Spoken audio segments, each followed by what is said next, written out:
So కర్ణాటకలోని ధర్మస్థలలో జరిగిన incident ఎంత పెద్ద సంచలనంగా మారిందో మనందరికి తెలిసిందే. అలాంటిది సుమారు 200 మహిళల వరకు మృతదేహాలను తానే ఖననం చేశాను, తానే పూడ్చిపెట్టానంటూ కూడా ఒక పారిశుద్ధ్య కార్మికుడు ఇచ్చిన స్టేట్మెంట్ అయితే సంచలనంగా మారిందని చెప్పొచ్చు. అలాంటిది అది అమాయకమైన మృతదేహాలు కాదు, రాబందులా పీక్కుదినే మృతదేహాలు అంటూ కూడా ఆ పారిశుద్ధ్య కార్మికుడు కొన్ని సంచలనమైన వ్యాఖ్యలు చేశారు. సో ఈ నేపథ్యంలో అంటే తన కుటుంబంలో కూడా ఒక అమ్మాయిని ఇదే విధంగా చంపాలని చూశారు. సో ఆ భయంతోనే రాత్రికి రాత్రి తన ఊరి విడిచి వెళ్ళిపోయానంటూ కూడా చెప్పడం జరిగింది. సో ఈ నేపథ్యంలో అంటే యాక్చువల్ గా ఇన్సిడెంట్ కి సంబంధించి తను ముందే బయటకు వచ్చి చెప్దాం అనుకున్నాను, కాకపోతే తనని కొంతమంది చంపడానికి బెదిరించారని, చంపేస్తానని బెదిరించారంటూ తను ఆగానంటూ కూడా చెప్పుకొచ్చారు.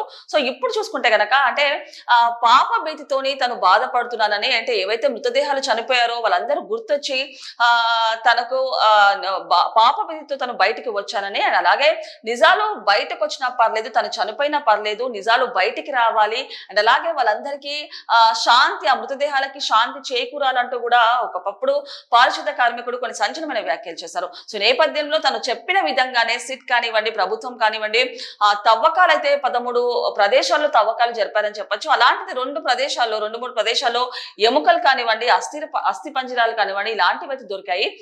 కాకపోతే ఇప్పుడు చూసుకుంటే గనక ఒక ట్విస్ట్ అయితే నెలకొందని చెప్పొచ్చు. అంటే ఏదైతే పారిశుద్ధ కార్మికుడు సుమారు 200 మహిళల మృతదేహాల్ని తానే పూడ్చిపెట్టానంటూ ఎవరైతే చెప్పాడో ఆ విషయంలో ఒక సెన్సేషన్ అయితే క్రియేట్ చేసింది. అంటే కొంతమంది ప్రేద్బలంతోనే తను పుర్రెను తీసుకొచ్చి సిట్ ముందు పెట్టాలంటూ కూడా కొంతమంది తనను బలవంతం చేశారని, అండ్ అలాగే వాళ్ళ బలవంతం వలనే ఆ పుర్రెను తీసుకొచ్చి సిట్ ముందు పెట్టానని, అండ్ అలాగే ధర్మస్థలకి సంబంధించి తనకు ఎలాంటి సంబంధం లేదంటూ కూడా ఆ పారిశుద్ధ కార్మికుడు ఒక సంచలనమైన స్టేట్మెంట్ ఇచ్చిన విషయం మనకు తెలిసిందే. సో ఈ నేపథ్యంలో సిట్ కూడా లైవ్ డిటెక్టర్ పెట్టాలని చెప్పేసి పారిశుద్ధ కార్మికుడికి, అండ్ అలాగే వీళ్ళకి సంబంధించి అంటే పారిశుద్ధ కార్మికుడు వెనకాల ఎవరెవరైతే ఉన్నారో వాళ్ళందరి మీద యాక్షన్ తీసుకోవాలంటూ కూడా సిట్ అయితే మొన్న విచారణ చేపట్టిందని చెప్పొచ్చు. సో ఈ నేపథ్యంలో పోలీసులు కూడా దర్యాప్తు చేస్తున్నారు ఈ కేసుకి సంబంధించి. కాకపోతే ఇప్పుడు చూసుకుంటే గనక ఒక పారిశుద్ధ కార్మికుడు ఇచ్చిన స్టేట్మెంట్ సంచలనంగా మారితే గనక ఎవరైతే అనన్య భట్ అనే కుమార్తె మిస్ అవుతుందంటూ కూడా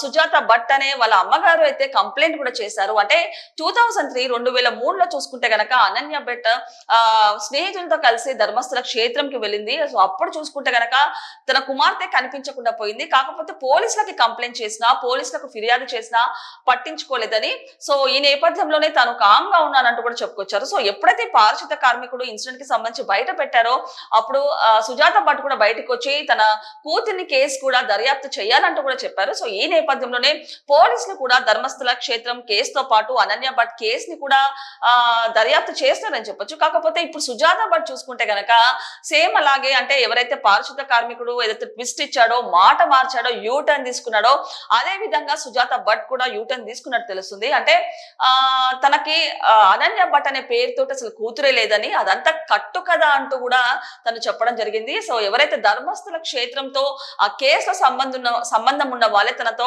బలవంతంగా ఇవన్నీ బయట పెట్టించానంటూ కూడా సుజాత భట్ అయితే కొన్ని కీలకమైన వ్యాఖ్యలు అయితే చేశారు. సో ఈ క్రమంలోనే తను ఎవరి దగ్గర డబ్బు తీసుకోలేదు, అండ్ అలాగే ఎవరు కూడా తనకు డబ్బు ఇవ్వలేదు, డబ్బు డిమాండ్ చేయలేదు తను అంటూ కూడా చెప్పుకోవడం జరిగింది. సో ఈ క్రమంలో ఇప్పుడు కేసులో చూసుకుంటే గనక ధర్మస్థల పుణ్యక్షేత్రంలో చూసుకుంటే గనక ట్విస్ట్ల మీద ట్విస్ట్ అయితే నెలకొన్నాయని చెప్పొచ్చు. అంటే మొన్నటి వరకు ఏదైతే సీరియస్ గా సిట్ కానివ్వండి, ప్రభుత్వం కానివ్వండి సీరియస్ గా తీసుకొని తవ్వకాలు జరిపారో, అలాంటిది పారిశుద్ధ కార్మికుడు ఒకటేసారి సెన్సేషన్ స్టేట్మెంట్ ఇవ్వడం తోటి ఒక ట్విస్ట్ అయితే నెలకొంది. అలాంటిది ఇప్పుడు సుజాత భట్ ఎప్పుడైతే నాకు ఈ కేసుతో సంబంధం లేదు, అలాంటిది మొత్తం కట్టు కదనే, అనన్య అనే కూతురే తనకు లేదు, కావాలనే చాలా ధర్మస్థలకు సంబంధించిన వాళ్ళు తనతో చెప్పిపించాలన్నప్పుడు ఎప్పుడైతే చెప్పిందో ఇప్పుడు కూడా పెద్ద ట్విస్ట్ అయితే నెలకొందని చెప్పొచ్చు. సో ఈ క్రమంలో రోజుకొక మలుపు వెబ్ సిరీస్ లాగా తిరుగుతుందని చెప్పొచ్చు ధర్మస్థల పుణ్యక్షేత్రంకి సంబంధించి. సో ఈ నేపథ్యంలో అసలు సుజాత భట్, అనన్య భట్ కి సంబంధించి ఎలాంటి ఆరోపణలు చేశారో, అసలు ఏం జరిగిందో ఒకసారి పూర్తి స్థాయిలో విశ్లేషించుకుందాం. సో ఇక్కడ మనం చూడొచ్చు, ఆమె చెప్పిన మిస్సింగ్ కట్టు కదే ధర్మస్థల కేసులో మరో ట్విస్ట్. కర్ణాటకలోని ప్రసిద్ధి పుణ్యక్షేత్రం ధర్మస్థలలో వందల మృతదేహాల ఖననం వ్యవహారం రోజుకు మలుపు తిరుగుతుంది. ఇప్పటికే కేసులో కీలకమైన ముసుగు వ్యక్తి మాట మార్చిన సంగతి తెలిసిందే. తాజాగా మరో మహిళ సంచలన విషయాన్ని బయటపెట్టారు. ధర్మస్థల వెళ్లిన తన కుమార్తె అదృశ్యమైందంటూ గతంలో తాను చెప్పినవన్నీ కట్టు కదలేనని అన్నారు. అండ్ అలాగే ధర్మస్థల అంశం ఇటీవల తెరపైకి రావడంతో తన కుమార్తె మిస్సింగ్ కేసును దర్యాప్తు చేయాలని కోరుతూ సుజాత భట్ అనే మహిళ దక్షిణ కన్నడ పోలీసులకు ఫిర్యాదు చేశారు.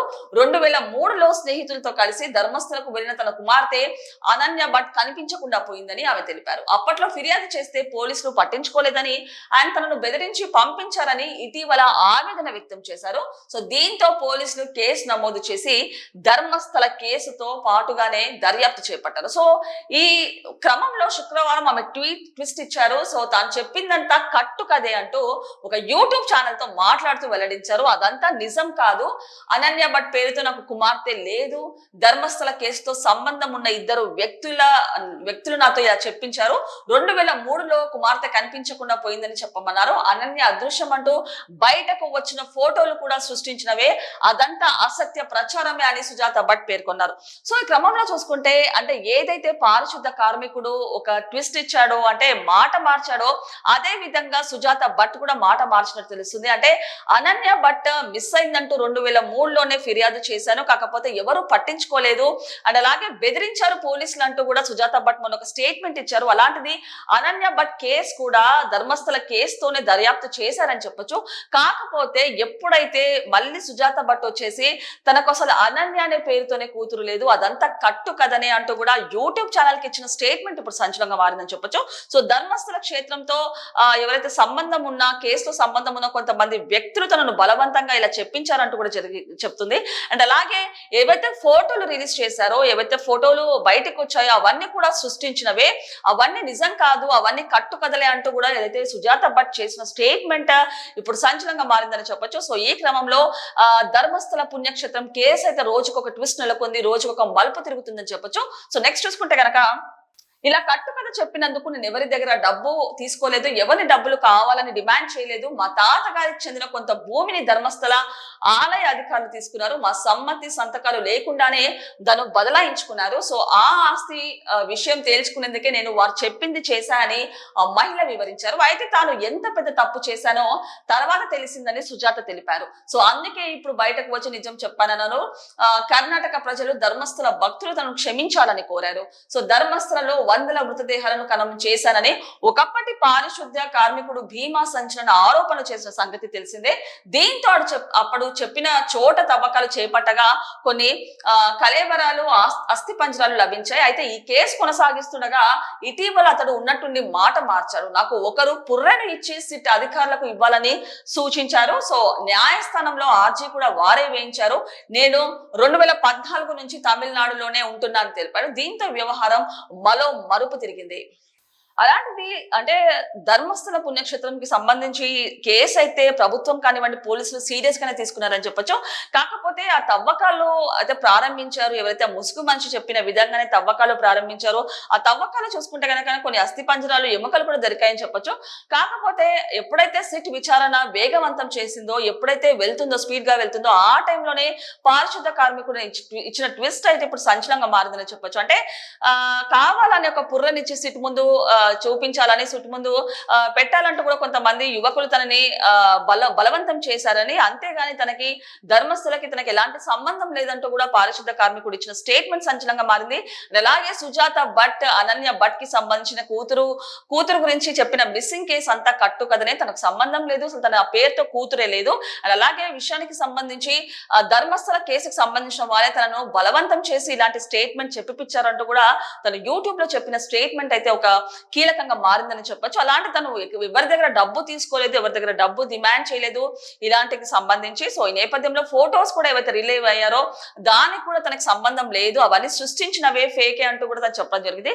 సో ఈ క్రమంలో చూసుకుంటే ధర్మస్థలకి సంబంధించి మొన్నటి వరకు ఒక హాట్ టాపిక్ గా మారిన ధర్మస్థల కేసు ఇప్పుడు రోజుకో మలుపు తిరిగింది, రోజుకో ట్విస్ట్ తిరుగుతుందని చెప్పొచ్చు. సో ఈ నేపథ్యంలో పారిశుద్ధ కార్మికుడు పక్కన పెడితే ఇప్పుడు సుజాత వచ్చిన స్టేట్మెంట్ ఇది కూడా సంచలనంగా మారింది. సో ఈ నేపథ్యంలో ముందు ఈ కేసుకి సంబంధించి ఎలాంటి విషయాలు బయటపడతాయో వేచి చూడాల్సిందే.